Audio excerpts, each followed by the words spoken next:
கிருஷ்ண ஜெயந்தி மகாவிஷ்ணு எடுத்த 9வது அவதாரம் கிருஷ்ண அவதாரம். கிருஷ்ண ஜெயந்தி கொண்டாட்டங்கள்ல உரியடி விழா தான் ரொம்ப பிரசித்தமான ஒண்ணு.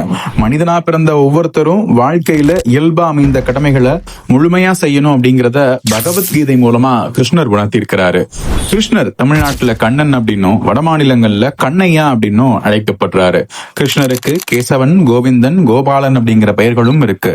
கிருஷ்ணர் இளம் வயதுல கோகுலத்துல வாழ்ந்ததுனால அவர் அவதரித்த கிருஷ்ண ஜெயந்திய கோகுலாஷ்டமி அப்படின்னு நம்ம சொல்றோம்.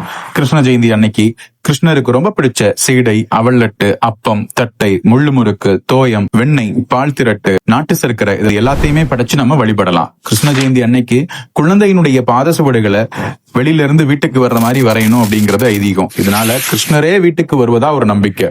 கிருஷ்ண ஜெயந்திய கேரளால அஷ்டமி ரோகிணி அப்படின்னு நம்ம சொல்றோம். இந்த கிருஷ்ண ஜெயந்தியில பகவான் ஸ்ரீ கிருஷ்ணரை வழிபட்டு நம்ம பல நன்மைகளை பெறலாம். இன்னும் இதே மாதிரி பல ஜோதிட ஆன்மீக தகவல்களை தெரிஞ்சுக்கிறதுக்கு நம்ம யூடியூப் சேனலை சப்ஸ்கிரைப் பண்ணிக்கோங்க.